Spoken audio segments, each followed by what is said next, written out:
हिसार के चौधरी चरण Singh Haryana agriculture university में स्टूडेंट्स पर लाठीचार्ज की घटना के बाद 10वें दिन भी स्टूडेंट्स का विरोध लगातार जारी रहा। धरने पर बैठे स्टूडेंट्स ने अब सिलसिलेवार भूख हड़ताल की शुरुआत कर इस मामले की शिकायत मानवाधिकार आयोग तक पहुंचा दी है। यूनिवर्सिटी स्टूडेंट्स ने इसके साथ ही एक बड़ी महापंचायत का ऐलान भी कर दिया है। इस खबर से जुड़ी ज्यादा जानकारी दे रहे total news associate editor doctor Mahesh Kumar. Hisar की चौधरी चरण सिंह हरियाणा एग्रीकल्चर यूनिवर्सिटी में स्टूडेंट्स पर लाठीचार्ज की घटना के बाद 10वें दिन भी धरना लगातार स्टूडेंट्स का जारी है। तमाम विपक्षी दलों के नेता पहुंच रहे हैं, अपने अपने तरीके से सहयोग और समर्थन देने का जिक्र यहां पर कर रहे हैं और एक आंदोलन का रूप इस संघर्ष को दिया जा रहा है। एक खास जो शुरुआत यहाँ पर स्टूडेंट्स की तरफ से की जा रही है वो भूख हड़ताल को लेकर की जा रही है। अब सिलसिलेवार भूख हड़ताल पर किस नेता उनके साथ साथ यहाँ पर स्टूडेंट्स भी भूख हड़ताल पर बैठेंगे और इस वक्त स्टूडेंट्स के प्रतिनिधि हमारे साथ बने हुए हैं। मुझे बताइए कि भूख हड़ताल की शुरुआत आप लोगों ने की है, मकसद क्या है और किस तरीके से इस संघर्ष को आगे बढ़ाएंगे? भूख हड़ताल पे आज हमारे 10 बच्चे बैठे हैं, साथ में कुछ किसान संगठन के लोग भी बैठे हैं। हमारा सीधा सा मकसद है कि हमें इंसाफ चाहिए। हम अपने गवर्नर साहब और अपने सीएम साहब से इंसाफ की गुहार लगा के बैठे हैं। वो इतने दिन हो चुके हैं, हमारे हित में कोई भी फैसला नहीं लिया गया है। ना यहाँ की फैकल्टी हमारे सवालों का जवाब दे पा रही है, ना हमें ऊपर से कोई सपोर्ट मिल रहा है। तो हम करें तो करें क्या? हम अपने प्रदर्शन को एक दिखाने के लिए आज हम भूख हड़ताल पे बैठे हैं। सपोर्ट का जिक्र आप कर रहे हो, लेकिन यहाँ विपक्षी दलों में तो होड़ लगी हुई है एक दूसरे से आगे बढ़कर सहयोग और समर्थन करने की, और विपक्षी दलों के नेताओं की तो जैसे बाढ़ यहाँ पर धरना स्थल पर आ चुकी है, तो सहयोग और समर्थन तो विपक्ष का भरपूर मिल रहा है।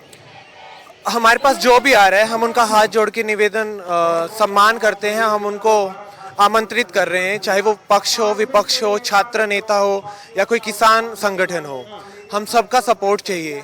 हम इस सिचुएशन पे यहाँ पे बच्चों को इतने बुरे तरीके से मेंटली टॉर्चर किया जा रहा है।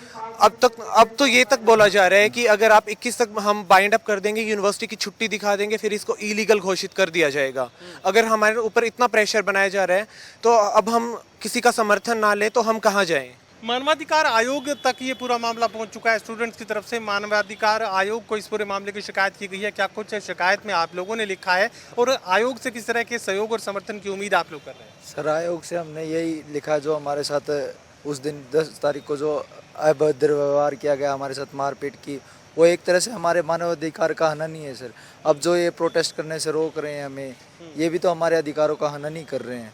तो हमने गुहार लगाई है कि वे भी हमारे साथ दें और जो उचित कार्रवाई है इनके ऊपर करें सर। नेता भी भूख हड़ताल पर आपके साथ बैठे हुए नजर आ रहे हैं, तो स्टूडेंट्स के साथ ही आप किसान नेता और राजनीतिक दलों से जुड़े लोग भी भूख हड़ताल पर बैठे नजर आ रहे हैं।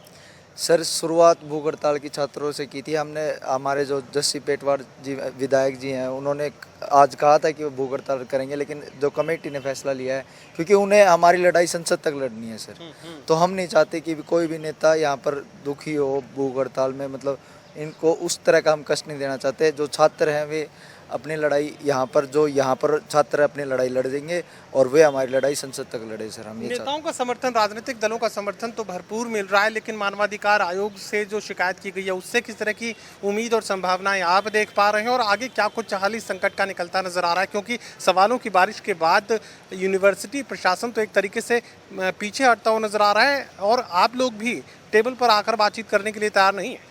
सर, हम तो टेबल पे आके बातचीत करने के लिए अभी भी तैयार नहीं है। यूनिवर्सिटी प्रशासन हमसे बाहर आए और वो बात करे। और रही मानव अधिकारों की बात, तो उसके लिए हमें हमारी सरकार से और सभी अथॉरिटी वालों से, जो भी बाहर सरकार है हमारे साथ, हमें उन सबसे पूरी उम्मीद है कि वो हमारी सुनवाई करेंगे। क्योंकि आज हमारे धरने को 9वां दिन है और हमारे 10वां दिन है और हमारे प्रशासन वाले कल हमारे साथ आए थे, लेकिन वो हमारी किसी बात का जवाब नहीं दे पाए हैं।